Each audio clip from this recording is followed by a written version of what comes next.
El vampiro. John William Polidori. Sucedió en medio de las disipaciones de un duro invierno en Londres. Apareció en diversas fiestas de los personajes más importantes de la vida nocturna y diurna de la capital inglesa, un noble, más notable por sus peculiaridades que por su rango. Miraba a su alrededor como si no participara de las diversiones generales. Aparentemente, solo atraían su atención las risas de los demás, como si pudiera acallarlas a su voluntad y amedrentar a aquellos pechos donde reinaba la alegría y la despreocupación. Los que experimentaban esta sensación de temor no sabían explicar cuál era su causa. Algunos la atribuían a la mirada gris y fija, que penetraba hasta lo más hondo de una conciencia, hasta lo más profundo de un corazón. Aunque lo cierto era que la mirada solo recaía sobre una mejilla con un rayo de plomo que pesaba sobre la piel que no lograba atravesar. Sus rarezas provocaban una serie de invitaciones a las principales mansiones de la capital. Todos deseaban verle, y quienes se hallaban acostumbrados a la excitación violenta, y experimentaban el peso del ennui, estaban sumamente contentos de tener algo ante ellos capaz de atraer su atención de manera intensa. A pesar del matiz mortal de su semblante, que jamás se coloreaba con un tinte rosado ni por modestia ni por la fuerte emoción de la pasión, pese a que sus facciones y su perfil fuesen bellos, muchas damas que andaban siempre en busca de notoriedad trataban de conquistar sus atenciones y conseguir al menos algunas señales de afecto. Lady Mercer, que había sido la burla de todos los monstruos arrastrados a sus aposentos particulares después de su casamiento, se interpuso en su paso, e hizo cuanto pudo para llamar su atención. Pero en vano, cuando la joven se hallaba ante él, aunque los ojos del misterioso personaje parecían fijos en ella, no parecían darse cuenta de su presencia. Incluso su imprudencia parecía pasar desapercibida a los ojos del caballero, por lo que, cansada de su fracaso, abandonó la lucha. Mas aunque las vulgares adúlteras no lograron influir en la dirección de aquella mirada, el noble no era indiferente al bello sexo, si bien era tal la cautela con que se dirigía tanto a la esposa virtuosa como a la hija inocente, que muy pocos sabían que hablase tan bien con las mujeres. Sin embargo, pronto se ganó la fama de poseer una lengua meritoria. Y bien fuese porque la misma superaba al temor que inspiraba aquel carácter tan singular, o porque las damas se quedaron perturbadas ante su aparente odio del vicio, el caballero no tardó en contar con admiradoras tanto entre las mujeres que se ufanaban de su sexo junto con sus virtudes domésticas, como entre las que las manchaban con sus vicios. Por la misma época, llegó a Londres un joven llamado Aubrey. Era huérfano, con una sola hermana que poseía una fortuna más que respetable, habiendo fallecido sus padres siendo el niño todavía.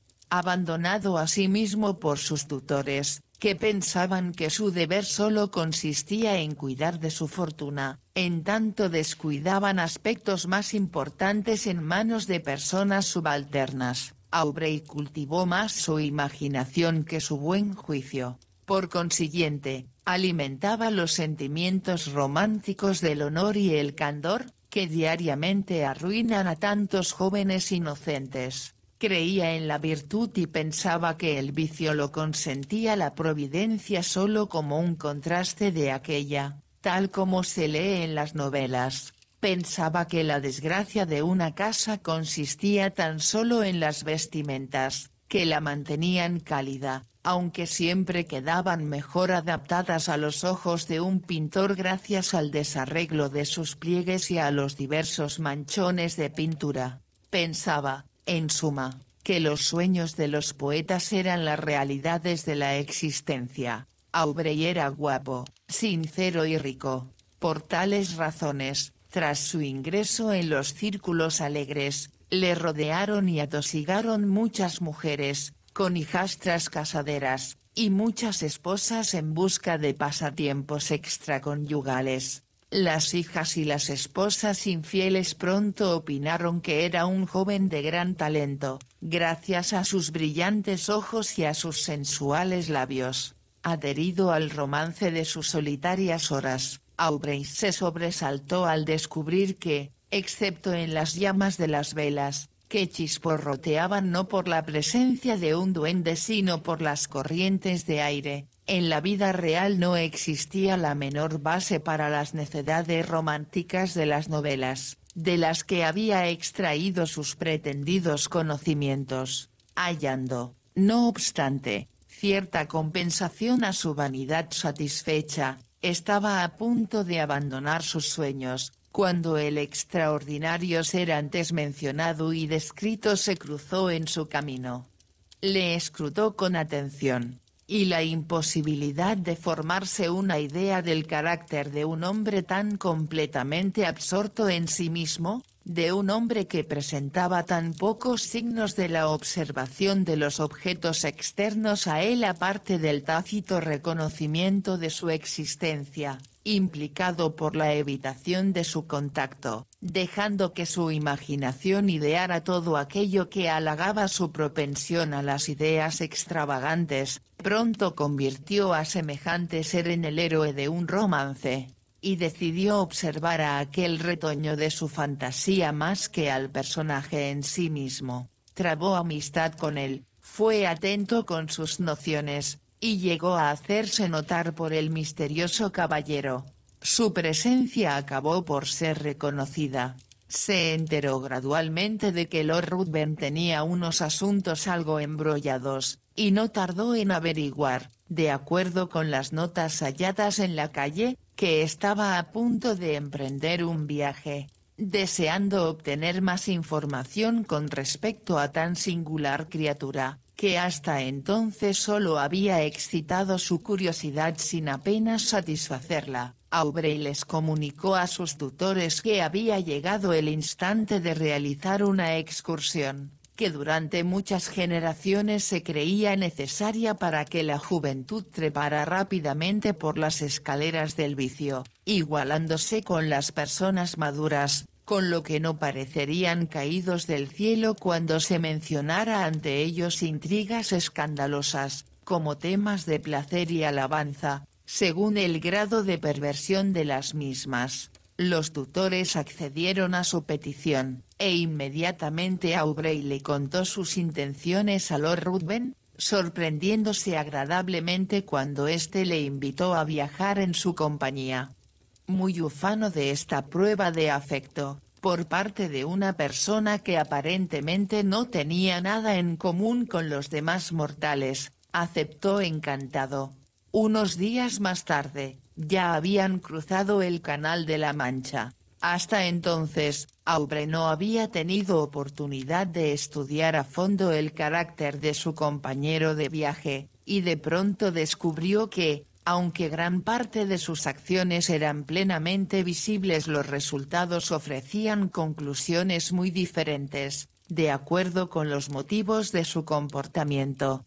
Su compañero era muy liberal, el vago, el ocioso y el pordiosero recibían de su mano más de lo necesario para aliviar sus necesidades más perentorias. Pero Aubrey observó asimismo que Lord Ruthven jamás aliviaba las desdichas de los virtuosos, reducidos a la indigencia por la mala suerte, a los cuales despedía sin contemplaciones y aun con burlas, cuando alguien acudía a él no para remediar sus necesidades, sino para poder hundirse en la lujuria o en las más tremendas iniquidades. Lord Ruthven jamás negaba su ayuda. Sin embargo, Aubrey atribuía esta nota de su carácter a la mayor importunidad del vicio, que generalmente es mucho más insistente que el desdichado y el virtuoso indigente.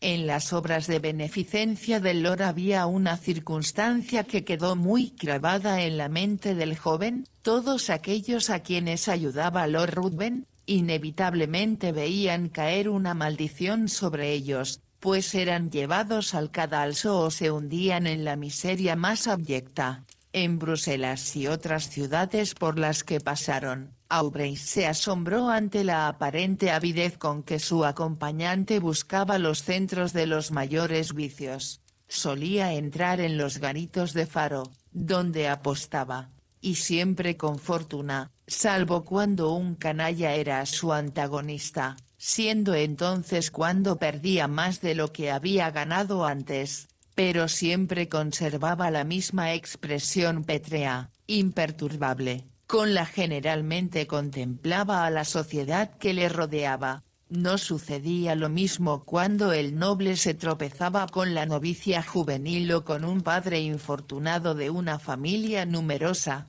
Entonces, su deseo parecía la ley de la fortuna, dejando de lado su abstracción, al tiempo que sus ojos brillaban con más fuego que los del gato cuando juega con el ratón ya moribundo. En todas las ciudades dejaba a la florida juventud asistente a los círculos por él frecuentados, echando maldiciones, en la soledad de una fortaleza del destino que la había arrastrado hacia él, al alcance de aquel mortal enemigo. Asimismo, muchos padres sentábanse coléricos en medio de sus hambrientos hijos, sin un solo penique de su anterior fortuna, sin lo necesario siquiera para satisfacer sus más acuciantes necesidades. Sin embargo, cuanto ganaba en las mesas de juego, lo perdía inmediatamente, tras haber esquilmado algunas grandes fortunas de personas inocentes. Este podía ser el resultado de cierto grado de conocimiento capaz de combatir la destreza de los más experimentados. Aubrey deseaba a menudo decirle todo esto a su amigo, suplicarle que abandonase esta caridad y estos placeres que causaban la ruina de todo el mundo, sin producirle a él beneficio alguno. Pero demoraba esta súplica, porque un día y otro esperaba que su amigo le diera una oportunidad de poder hablarle con franqueza y sinceridad. Cosa que nunca ocurrió. Lord Ruthven, en su carruaje, y en medio de la naturaleza más lujuriosa y salvaje, siempre era el mismo, sus ojos hablaban menos que sus labios. Y aunque Aubrey se hallaba tan cerca del objeto de su curiosidad, no obtenía mayor satisfacción de este hecho que la de la constante exaltación del vano deseo de desentrañar aquel misterio que a su excitada imaginación empezaba a asumir las proporciones de algo sobrenatural. No tardaron en llegar a Roma, y Aubrey perdió de vista a su compañero por algún tiempo, dejándole en la cotidiana compañía del círculo de amistades de una condesa italiana. En tanto él visitaba los monumentos de la ciudad casi desierta. Estando así ocupado, llegaron varias cartas de Inglaterra, que abría con impaciencia. La primera era de su hermana dándole las mayores seguridades de su cariño, las otras eran de sus tutores, y la última le dejó asombrado. Si antes había pasado por su imaginación que su compañero de viaje poseía algún malvado poder, aquella carta parecía reforzar tal creencia. Sus tutores insistían en que abandonase inmediatamente a su amigo, urgiéndole a ello en vista de la maldad de tal personaje, a causa de sus casi irresistibles poderes de seducción, que tornaban sumamente peligrosos sus hábitos para con la sociedad en general.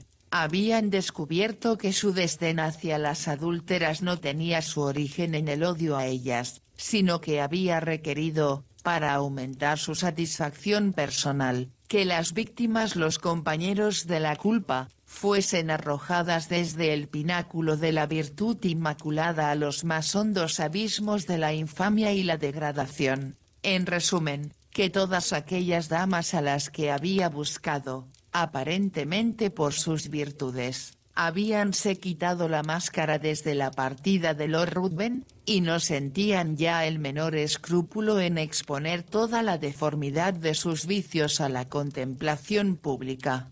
Aubrey decidió al punto separarse de un personaje que todavía no le había mostrado ni un solo punto brillante en donde posar la mirada. Resolvió inventar un pretexto plausible para abandonarle, proponiéndose, mientras tanto, continuar vigilándole estrechamente y no dejar pasar la menor circunstancia acusatoria. De este modo, penetró en el mismo círculo de amistades que Lord Ruthven, y no tardó en darse cuenta de que su amigo estaba dedicado a ocuparse de la inexperiencia de la hija de la dama cuya mansión frecuentaba más a menudo. En Italia, es muy raro que una mujer soltera frecuente los círculos sociales, por lo que Lord Ruthven se veía obligado a llevar adelante sus planes en secreto. Pero la mirada de Aubrey le siguió en todas sus tortuosidades, y pronto averiguó que la pareja había concertado una cita que sin duda iba a causar la ruina de una chica inocente, poco reflexiva. Sin pérdida de tiempo, se presentó en el apartamento de su amigo, y bruscamente le preguntó cuáles eran sus intenciones con respecto a la joven, manifestándole al propio tiempo que estaba enterado de su cita para aquella misma noche. Lord Ruthven contestó que sus intenciones eran las que podían suponerse en semejante menester, y al ser interrogado respecto a si pensaba casarse con la muchacha, se echó a reír. Aubrey se marchó, e inmediatamente redactó una nota alegando que desde aquel momento renunciaba a acompañar a Lord Ruthven durante el resto del viaje. Luego le pidió a su sirviente que buscase otro apartamento, y fue a visitar a la madre de la joven, a la que informó de cuánto sabía, no solo respecto a su hija, sino también al carácter de Lord Ruthven. La cita quedó cancelada. Al día siguiente, Lord Ruthven se limitó a enviar a su criado con una comunicación en la que se avenía a una completa separación, mas sin insinuar que sus planes hubieran quedado arruinados por la intromisión de Aubrey. Tras salir de Roma, el joven dirigió sus pasos a Grecia, y tras cruzar la península, llegó a Atenas. Allí fijó su residencia en casa de un griego, no tardando en hallarse sumamente ocupado en buscar las pruebas de la antigua gloria en unos monumentos que, avergonzados al parecer de ser testigos mudos de las hazañas de los hombres que antes fueron libres para convertirse después en esclavos, se hallaban escondidos debajo del polvo o de intrincados líquenes. Bajo su mismo techo habitaba un ser tan delicado y bello que podía haber sido la modelo de un pintor que deseara llevar a la tela la esperanza prometida a los seguidores de Mahoma en el paraíso, salvo que sus ojos eran demasiado pícaros y vivaces para pretender a un alma y no a un ser vivo. Cuando bailaba en el prado, o correteaba por el monte, parecía mucho más ágil y veloz que las gacelas, y también mucho más grácil. Era, en resumen, el verdadero sueño de un epicuro. El leve paso de Yante acompañaba a menudo a Aubrey en su búsqueda de antigüedad, y a veces la inconsciente joven se empeñaba en la persecución de una mariposa de cachemira, mostrando la hermosura de sus formas al dejar flotar su túnica al viento, bajo la ávida mirada de Aubrey, que así olvidaba las letras que acababa de descifrar en una tablilla medio borrada. A veces, sus trenzas relucían a los rayos del sol con un brillo sumamente delicado, cambiando rápidamente de matices, pudiendo ello haber sido la excusa del olvido del joven anticuario que dejaba huir de su mente el objeto que antes había creído de capital importancia para la debida interpretación de un pasaje de Pausanias. Pero, ¿por qué intentar describir unos encantos que todo el mundo veía, mas nadie podía apreciar? Era la inocencia, la juventud, la belleza, sin estar aún contaminadas por los atestados salones, por las salas de baile. Mientras el joven anotaba los recuerdos que deseaba conservar en su memoria para el futuro, la muchacha estaba a su alrededor, contemplando los mágicos efectos del lápiz que trazaba los paisajes de su solar patrio. Entonces, ella le describía las danzas en la pradera, pintándoselas con todos los colores de su juvenil paleta, las pompas matrimoniales entrevistas en su niñez, y, refiriéndose a los temas que evidentemente más la habían impresionado, hablaba de los cuentos sobrenaturales de su nodriza. Su afán y la creencia en lo que narraba, excitaron el interés de Aubrey. A menudo, cuando ella contaba el cuento del vampiro vivo, que había pasado muchos años entre amigos y sus más queridos parientes alimentándose con la sangre de las doncellas más hermosas para prolongar su existencia unos meses más, la suya se le helaba a Aubrey en las venas, mientras intentaba reírse de aquellas horribles fantasías. Sin embargo, Iante le citaba nombres de ancianos que, por lo menos, habían contado entre sus contemporáneos con un vampiro vivo, habiendo hallado a parientes cercanos y algunos niños marcados con la señal del apetito del monstruo. Cuando la joven veía que Aubrey se mostraba incrédulo ante tales relatos, le suplicaba que la creyese, puesto que la gente había observado que aquellos que se atrevían a negar la existencia del vampiro siempre obtenían alguna prueba que, con gran dolor y penosos castigos, les obligaba a reconocer su existencia. Iante le detalló la aparición tradicional de aquellos monstruos, y el horror de Aubrey aumentó al escuchar una descripción casi exacta de Lord Ruthven. Pese a ello, el joven persistió en querer convencer a la joven griega de que sus temores no podían ser debidos a una cosa cierta, si bien al mismo tiempo repasaba en su memoria todas las coincidencias que le habían incitado a creer en los poderes sobrenaturales de Lord Ruthven.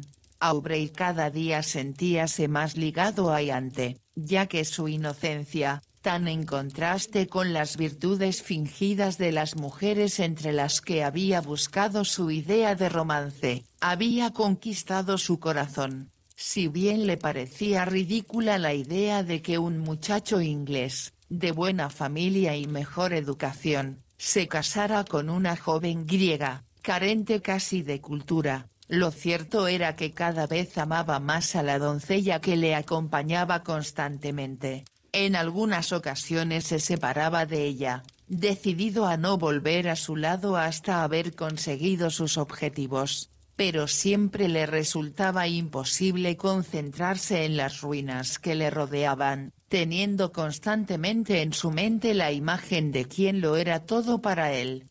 Iante no se daba cuenta el amor que por ella experimentaba Aubrey, mostrándose con él la misma chiquilla casi infantil de los primeros días. Siempre, no obstante, se despedía del joven con frecuencia, mas ello se debía tan solo a no tener a nadie con quien visitar sus sitios favoritos, en tanto su acompañante se hallaba ocupado bosquejando o descubriendo algún fragmento que había escapado a la acción destructora del tiempo. La joven apeló a sus padres para dar fe de la existencia de los vampiros, y todos, con algunos individuos presentes, afirmaron su existencia, pálidos de horror ante aquel solo nombre. Poco después, Aubrey decidió realizar una excursión, que le llevaría varias horas. Cuando los padres de Iante oyeron el nombre del lugar, le suplicaron que no regresase de noche, ya que necesariamente debería atravesar un bosque por el que ningún griego pasaba, una vez que había oscurecido, por ningún motivo. Le describieron dicho lugar como el paraje donde los vampiros celebraban sus orgías y bacanales nocturnas, y le aseguraron que sobre el que se atrevía a cruzar por aquel sitio recaían los peores males. Aubrey no quiso hacer caso de tales advertencias, tratando de burlarse de aquellos temores, pero cuando vio que todos se estremecían ante sus risas por aquel poder superior o infernal, cuyo solo nombre le helaba la sangre, acabó por callar y ponerse grave. A la mañana siguiente, Aubrey salió de excursión, según había proyectado. Le sorprendió observar la melancólica cara de su huésped, preocupado asimismo al comprender que sus burlas de aquellos poderes hubiesen inspirado tal terror. Cuando se hallaba a punto de partir, y antes se acercó al caballo que el joven montaba y le suplicó que regresase pronto, pues era por la noche cuando aquellos seres malvados entraban en acción. Aubrey se lo prometió. Sin embargo, estuvo tan ocupado en sus investigaciones que no se dio cuenta de que el día iba dando fin a su reinado y que en el horizonte aparecía una de aquellas manchas que en los países cálidos se convierten muy pronto en una masa de nubes tempestuosas, vertiendo todo su furor sobre el desdichado país. Finalmente, montó a caballo, decidido a recuperar su retraso. Pero ya era tarde. En los países del sur apenas existe el crepúsculo, el sol se pone inmediatamente y sobreviene la noche. Aubrey se había demorado con exceso. Tenía la tormenta encima, los truenos apenas se concedían un respiro entre sí, y el fuerte aguacero se abría paso por entre el espeso follaje, en tanto el relámpago azul parecía caer a sus pies. El caballo se asustó de repente, y emprendió un galope alocado por entre el espeso bosque. Por fin, agotado de cansancio, el animal se paró, y Aubrey descubrió a la luz de los relámpagos que estaba en la vecindad de una choza que apenas se destacaba por entre la hojarasca y la maleza que le rodeaba. Desmontó y se aproximó, cojeando, con el fin de encontrar a alguien que pudiera llevarle a la ciudad, o al menos obtener asilo contra la furiosa tormenta.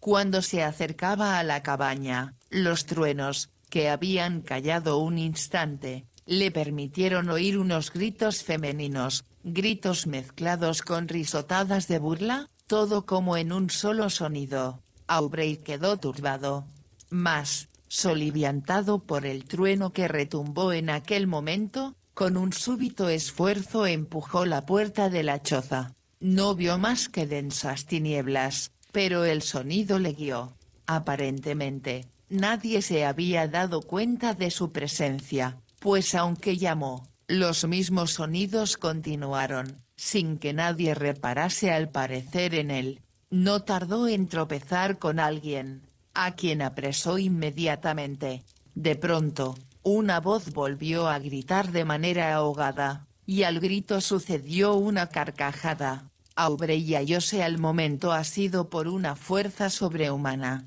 Decidido a vender cara a su vida, luchó más en vano. Fue levantado del suelo y arrojado de nuevo al mismo con una potencia enorme. Luego, su enemigo se le echó encima y, arrodillado sobre su pecho, le rodeó la garganta con las manos. De repente, el resplandor de varias antorchas entrevistas por el agujero que hacía las veces de ventana, vino en su ayuda. Al momento, su rival se puso de pie y, separándose del joven, corrió hacia la puerta. Muy poco después, el crujido de las ramas caídas al ser pisoteadas por el fugitivo también dejó de oírse. La tormenta había cesado, y Aubrey, incapaz de moverse, gritó, siendo oído poco después por los portadores de antorchas. Entraron a la cabaña, y el resplandor de la resina quemada cayó sobre los muros de barro y el techo de bálago, totalmente lleno de mugre. A instancias del joven, los recién llegados buscaron a la mujer que le había atraído con sus chillidos. Volvió, por tanto, a quedarse en tinieblas. ¿Cuál fue su horror cuando de nuevo quedó iluminado por la luz de las antorchas, pudiendo percibir la forma etérea de su amada convertida en un cadáver? Cerró los ojos, esperando que solo se tratase de un producto espantoso de su imaginación, pero volvió a ver la misma forma al abrirlos, tendida a su lado. No había el menor color en sus mejillas, ni siquiera en sus labios. y en su semblante se veía una inmovilidad que resultaba casi tan atrayente como la vida que antes lo animara. En el cuello y en el pecho había sangre, en la garganta las señales de los colmillos que se habían hincado en las venas. ¡Un vampiro! ¡Un vampiro!, gritaron los componentes de la partida ante aquel espectáculo. Rápidamente construyeron unas parihuelas, y Aubrey echó a andar al lado de la que había sido el objeto de tan brillantes visiones, ahora muerta en la flor de su vida. Aubrey no podía ni siquiera pensar, pues tenía el cerebro ofuscado, pareciendo querer refugiarse en el vacío. Sin casi darse cuenta, empuñaba en su mano una daga de forma especial, que habían encontrado en la choza. La partida no tardó en reunirse con más hombres, enviados a la búsqueda de la joven por su afligida madre.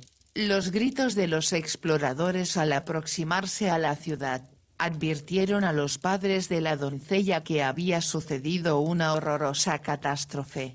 Sería imposible describir su dolor. Cuando comprobaron la causa de la muerte de su hija, miraron a Aubrey y señalaron el cadáver. Estaban inconsolables, y ambos murieron de pesar. Aubrey, ya en la cama, padeció una violentísima fiebre, con mezcolanza de delirios. En estos intervalos llamaba a Lord Ruthven y a Iante, mediante cierta combinación que le parecía una súplica a su antiguo compañero de viaje para que perdonase la vida de la doncella. Otras veces lanzaba imprecaciones contra Lord Ruthven, maldiciéndole como asesino de la joven griega. Por casualidad, Lord Ruthven llegó por aquel entonces a Atenas. Cuando se enteró del estado de su amigo, se presentó inmediatamente en su casa y se convirtió en su enfermero particular. Cuando Aubrey se recobró de la fiebre y los delirios, quedóse horrorizado, petrificado, ante la imagen de aquel a quien ahora consideraba un vampiro. Lord Ruthven, con sus amables palabras, que implicaban casi cierto arrepentimiento por la causa que había motivado su separación, y la ansiedad, las atenciones y los cuidados prodigados a Aubrey, hicieron que éste pronto se reconciliase con su presencia.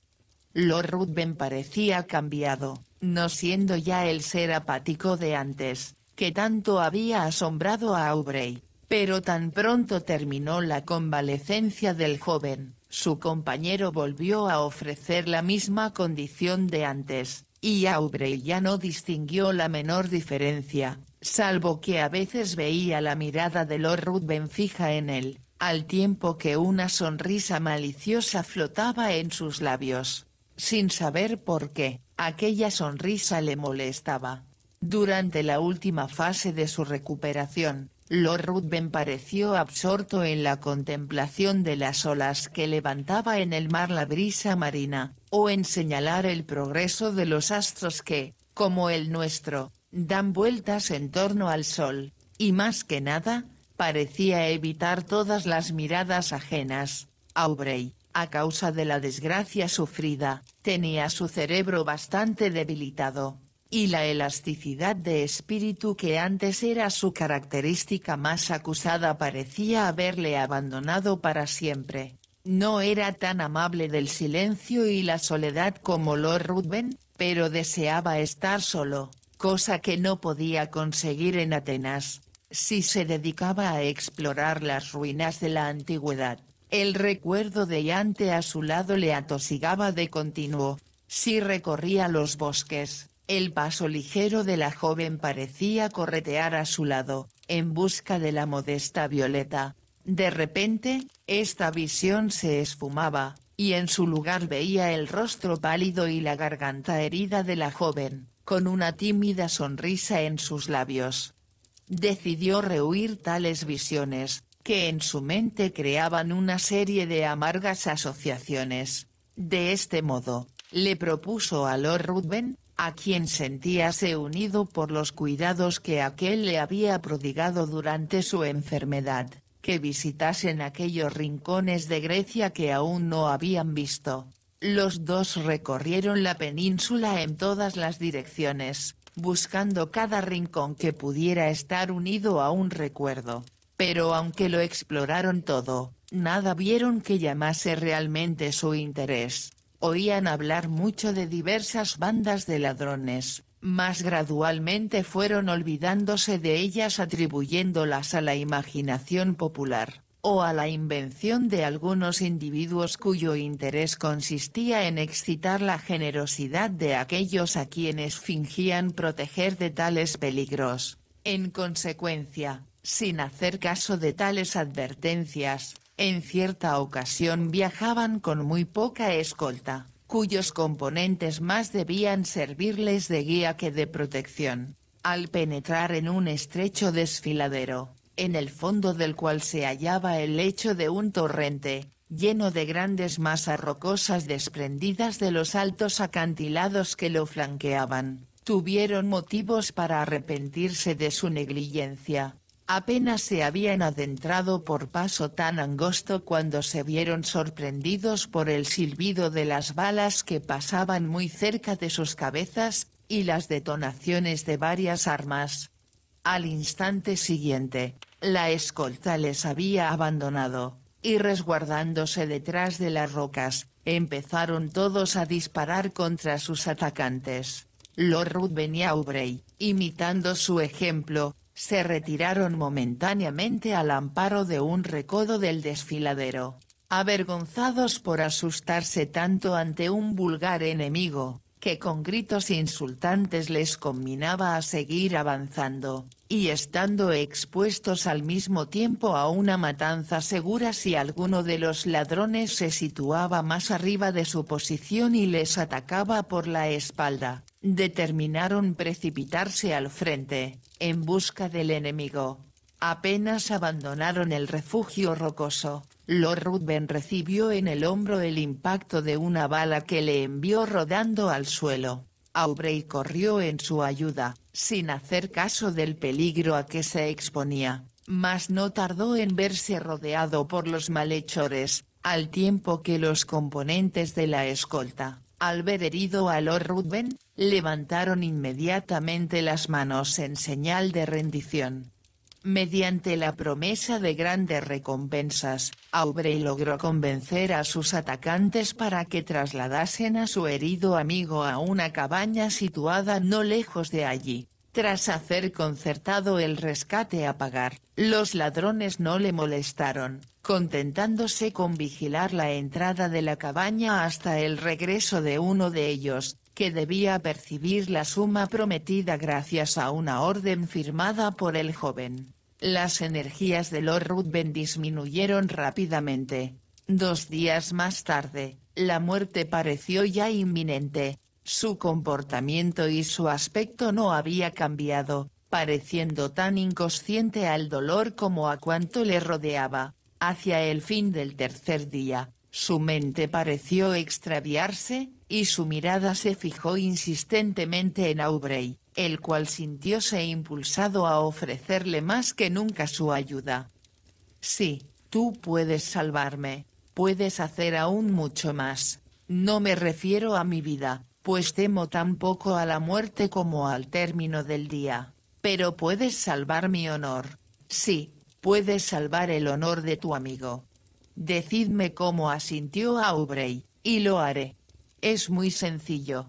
Yo necesito muy poco. Mi vida necesita espacio. Oh, no puedo explicarlo todo. Mas si callas cuánto sabes de mí, mi honor se verá libre de las murmuraciones del mundo, y si mi muerte es por algún tiempo desconocida en Inglaterra, yo, viviré. Nadie lo sabrá, júralo. Exigió el moribundo, incorporándose con gran violencia. Júralo por las almas de tus antepasados, por todos los temores de la naturaleza, jura que durante 1 año y 1 día no le contarás a nadie mis crímenes ni mi muerte, pase lo que pase, veas lo que veas. Sus ojos parecían querer salir de sus órbitas. Lo juro, exclamó Aubrey. Lord Ruthven dejó caer sobre la almohada, lanzando una carcajada, y expiró. Aubrey retiróse a descansar, mas no durmió pues su cerebro daba vueltas y más vueltas sobre los detalles de su amistad con tan extraño ser, y sin saber por qué, cuando recordaba el juramento prestado sentíase invadido por un frío extraño, con el presentimiento de una desgracia inminente. Levantóse muy temprano al día siguiente, e iba ya a entrar en la cabaña donde había dejado el cadáver, cuando uno de los ladrones le comunicó que ya no estaba allí, puesto que él y sus camaradas lo habían transportado a la cima de la montaña, según la promesa hecha al difunto de que lo dejarían expuesto al primer rayo de luna después de su muerte. Aubrey quedóse atónito ante aquella noticia. Junto con varios individuos, decidió ir a donde habían dejado a Lord Ruthven, para enterrarlo debidamente, pero una vez en la cumbre de la montaña, no halló ni rastro del cadáver ni de sus ropas, aunque los ladrones juraron que era aquel el lugar en que dejaron al muerto. Durante algún tiempo su mente perdióse en conjeturas, hasta que decidió descender de nuevo, convencido de que los ladrones habían enterrado el cadáver tras despojarlo de sus vestiduras, harto de un país en el que solo había padecido tremendos horrores, y en el que todo conspiraba para fortalecer aquella superstición melancólica que se había adueñado de su mente, resolvió abandonarlo, no tardando en llegar a Esmirna. Mientras esperaba un barco que le condujera a Otranto o a Nápoles, estuvo ocupado en disponer los efectos que tenía consigo y que habían pertenecido a Lord Ruthven. Entre otras cosas halló un estuche que contenía varias armas, más o menos adecuadas para asegurar la muerte de una víctima. Dentro se hallaban varias dagas y yataganes. Mientras los examinaba, asombrado ante sus curiosas formas, grande fue su sorpresa al encontrar una vaina ornamentada en el mismo estilo que la daga hallada en la choza fatal. Aubrey se estremeció, y deseando obtener nuevas pruebas, buscó la daga. Su horror llegó a su culminación cuando verificó que la hoja se adaptaba a la vaina, pese a su peculiar forma. No necesitaba ya más pruebas, aunque sus ojos parecían como pegados a la daga, pese a lo cual todavía se resistía a creerlo. Sin embargo, aquella forma especial, los mismos esplendorosos adornos del mango y la vaina, no dejaban el menor resquicio a la duda. Además, ambos objetos mostraban gotas de sangre. Partió de Esmirna y, ya en Roma, sus primeras investigaciones se refirieron a la joven que él había intentado arrancar a las artes seductoras de Lord Ruthven. Sus padres se hallaban desconsolados, totalmente arruinados, y a la joven no se la había vuelto a ver desde la salida de la capital de Lord Ruthven. El cerebro de Aubrey estuvo a punto de desquiciarse ante tal cúmulo de horrores, temiendo que la joven también hubiese sido víctima del mismo asesino de antes. Aubrey tornóse más callado y retraído y su sola ocupación consistió ya en apresurar a sus postillones, como si tuviese necesidad de salvar a un ser muy querido. Llegó a Calais, y una brisa que parecía obediente a sus deseos no tardó en dejarle en las costas de Inglaterra. Corrió a la mansión de sus padres y allí, por un momento, pareció perder, gracias a los besos y abrazos de su hermana, todo recuerdo del pasado. Si antes, con sus infantiles caricias, ya había conquistado el afecto de su hermano, ahora que empezaba a ser mujer todavía la quería más. La señorita Aubrey no poseía la alada gracia que atrae las miradas y el aplauso de las reuniones y fiestas. No había en ella el ingenio ligero que solo existe en los salones. Sus ojos azules jamás se iluminaban con ironías o sarcasmos. En toda su persona había como un halo de encanto melancólico que no se debía a ninguna desdicha sino a un sentimiento interior, que parecía indicar un alma consciente de un reino más brillante. No tenía el paso leve, que atrae como el vuelo grácil de la mariposa, como un color grato a la vista. Su paso era sosegado y pensativo. Cuando estaba sola, su semblante jamás se alegraba con una sonrisa de júbilo, pero al sentir el afecto de su hermano, y olvidar en su presencia los pesares que le impedían el descanso, ¿quién no habría cambiado una sonrisa por tanta dicha? Era como si los ojos de la joven, su rostro entero, jugasen a la luz de su esfera propia. Sin embargo, la muchacha solo contaba 18 años, por lo que no había sido presentada en sociedad, habiendo juzgado sus tutores que debía demorarse tal acto hasta que su hermano regresara del continente, momento en que se constituiría en su protector. Por tanto, resolvieron que darían una fiesta con el fin de que ella apareciese en escena. Aubrey habría preferido estar apartado de todo bullicio, alimentándose con la melancolía que le abrumaba. No experimentaba el menor interés por las frivolidades de personas desconocidas, aunque se mostró dispuesto a sacrificar su comodidad para proteger a su hermana. De esta manera, no tardaron en llegar a su casa de la capital, a fin de disponerlo todo para el día siguiente, elegido para la fiesta. La multitud era excesiva, una fiesta no vista en mucho tiempo, donde todo el mundo estaba ansioso de dejarse ver. Aubrey apareció con su hermana. Luego, estando solo en un rincón, mirando a su alrededor con muy poco interés, pensando abstraídamente que la primera vez que había visto a Lord Ruthven había sido en aquel mismo salón, sintióse de pronto cogido por el brazo, al tiempo que en sus oídos resonaba una voz que recordaba demasiado bien. «Acuérdate del juramento». Aubrey apenas tuvo valor para volverse, temiendo ver a un espectro que le podría destruir, y distinguió no lejos a la misma figura que había atraído su atención cuando, a su vez, él había entrado por primera vez en sociedad. Contempló a aquella figura fijamente, hasta que sus piernas casi se negaron a sostener el peso de su cuerpo.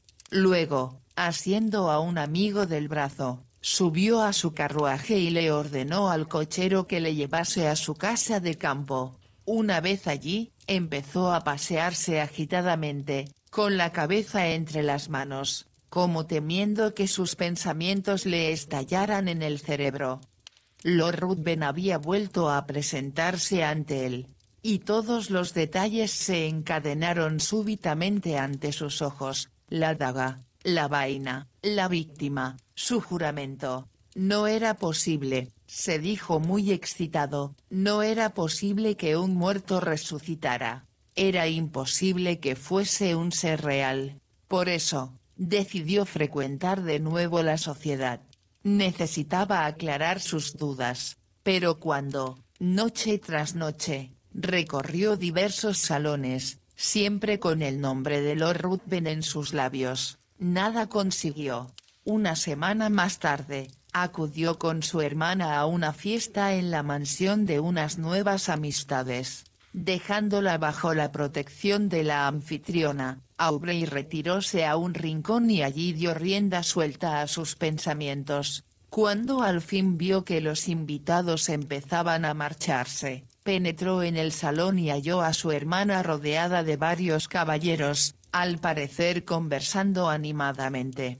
El joven intentó abrirse paso para acudir junto a su hermana, cuando uno de los presentes, al volverse, le ofreció aquellas facciones que tanto aborrecía. Aubrey dio un tremendo salto, tomó a su hermana del brazo y apresuradamente la arrastró hacia la calle. En la puerta encontró impedido el paso por la multitud de criados que aguardaban a sus respectivos amos. Mientras trataba de superar aquella barrera humana, volvió a su oído la conocida y fatídica voz: «Acuérdate del juramento». No se atrevió a girar y, siempre arrastrando a su hermana, no tardó en llegar a casa. Aubrey empezó a dar señales de desequilibrio mental. Si antes su cerebro había estado solo ocupado con un tema, ahora se hallaba totalmente absorto en él, teniendo ya la certidumbre de que el monstruo continuaba viviendo. Ya no hacía caso de las atenciones de su hermana, y fue inútil que ésta tratara de arrancarle la verdad de tan extraña conducta. Aubrey limitábase a proferir palabras casi incoherentes, que aún aterraban más a la muchacha. Cuando Aubrey más meditaba en ello, más trastornado estaba. Su juramento le abrumaba. Debía permitir, pues, que aquel monstruo rondase por el mundo, en medio de tantos seres queridos, sin delatar sus intenciones. Su misma hermana había hablado con él, pero, aunque quebrantase su juramento y revelase las verdaderas intenciones de Lord Ruthven, ¿quién le iba a creer? Pensó en servirse de su propia mano para desembarazar al mundo de tan cruel enemigo. Recordó, sin embargo, que la muerte no afectaba al monstruo.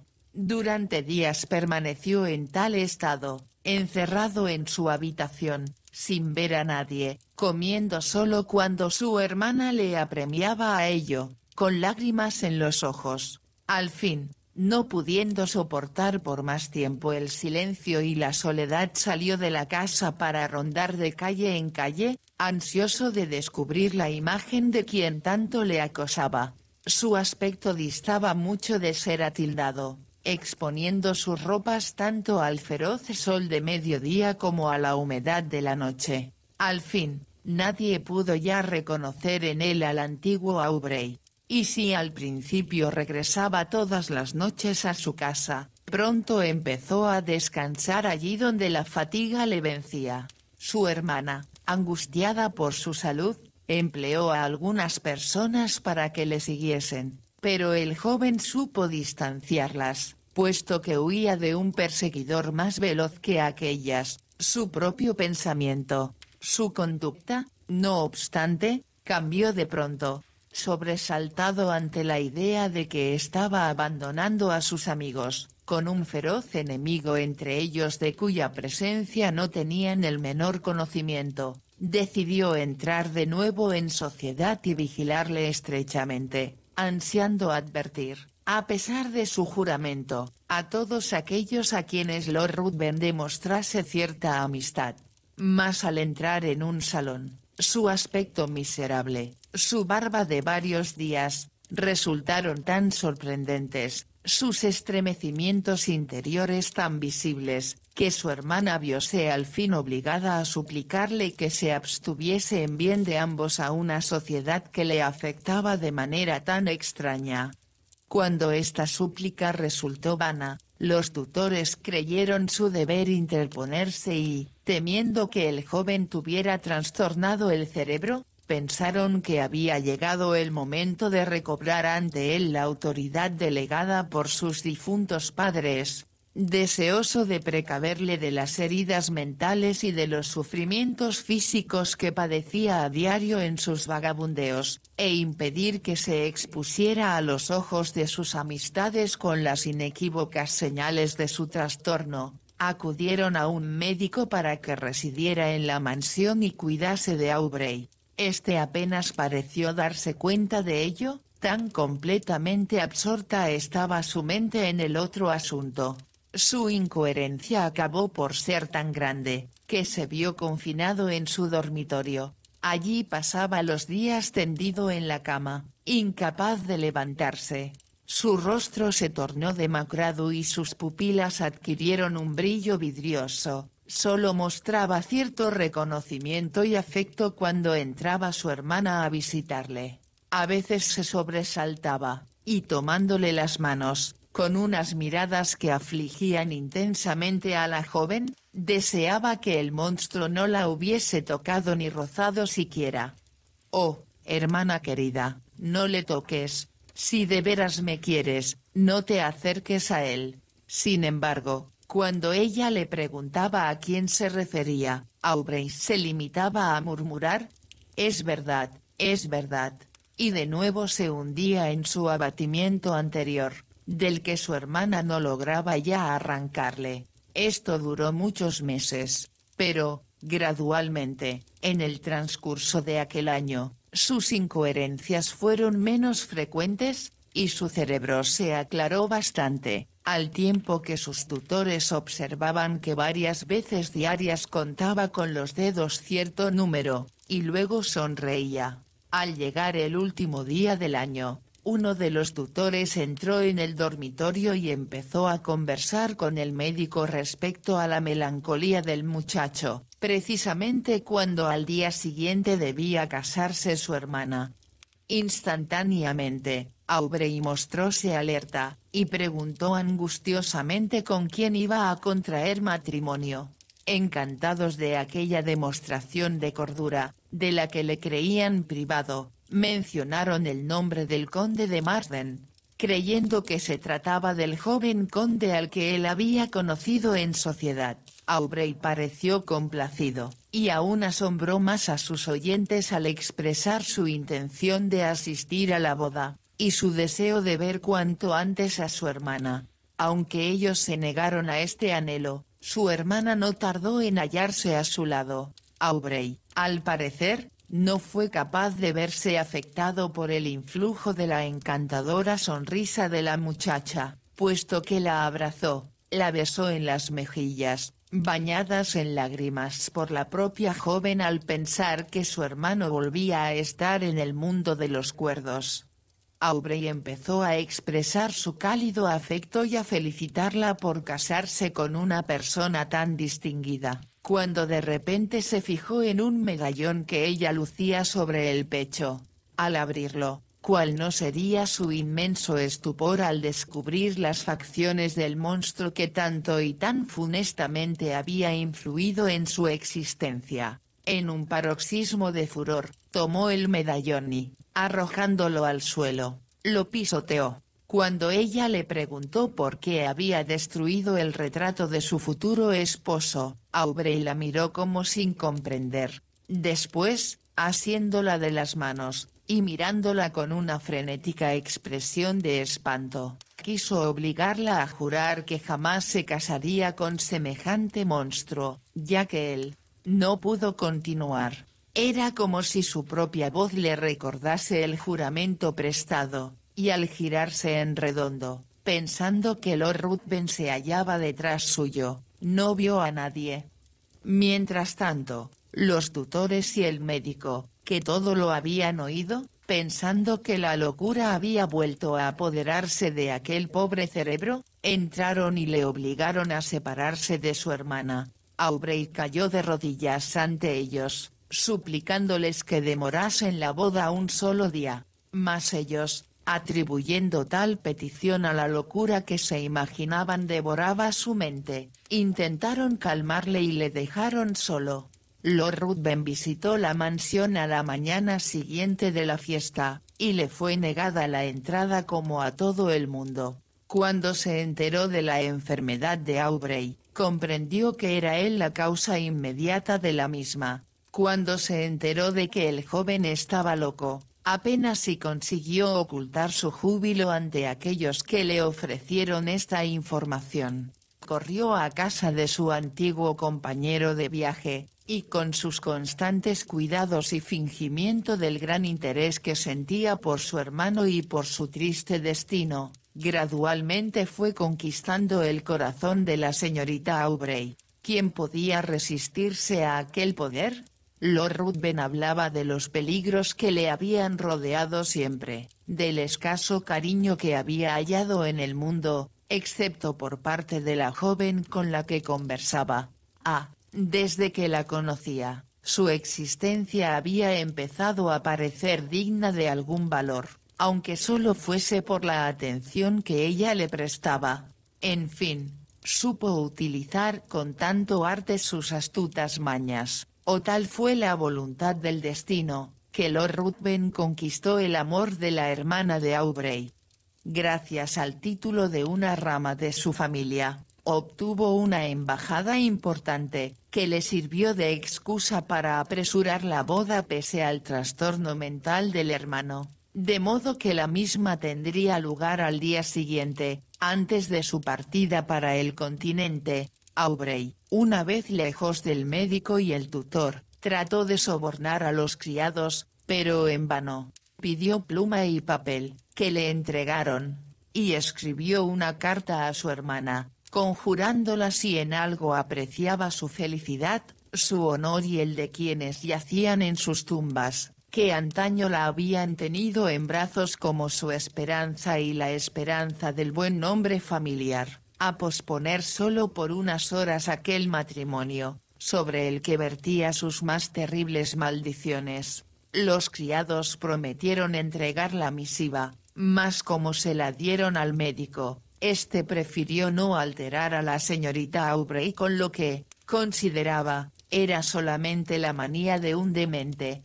Transcurrió la noche sin descanso para ninguno de los ocupantes de la casa, y Aubrey percibió con horror los rumores de los preparativos para el casamiento. Vino la mañana, y a sus oídos llegó el ruido de los carruajes al ponerse en marcha. Aubrey se puso frenético.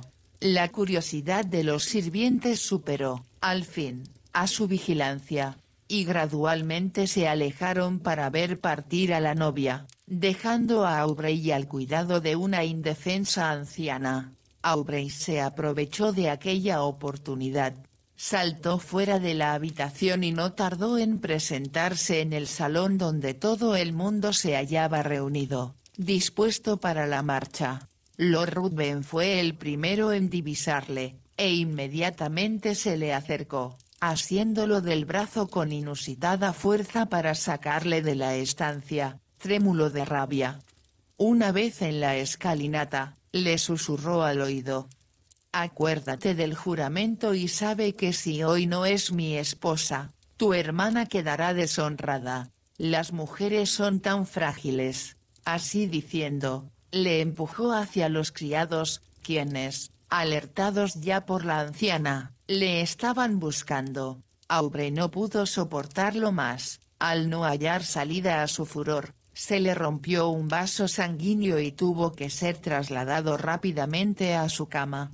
Tal suceso no le fue mencionado a la hermana, que no estaba presente cuando aconteció, pues el médico temía causarle cualquier agitación. La boda se celebró con toda solemnidad, y el novio y la novia abandonaron Londres. La debilidad de Aubrey fue en aumento, y la hemorragia de sangre produjo los síntomas de la muerte próxima. Deseaba que llamaran a los tutores de su hermana, y cuando estos estuvieron presentes y sonaron las 12 campanadas de la medianoche, instantes en que se cumplía el plazo impuesto a su silencio, relató apresuradamente cuanto había vivido y sufrido. Y falleció inmediatamente después. Los tutores se apresuraron a proteger a la hermana de Aubrey, mas cuando llegaron ya era tarde. Lord Ruthven había desaparecido, y la joven había saciado la sed de sangre de un vampiro. Fin.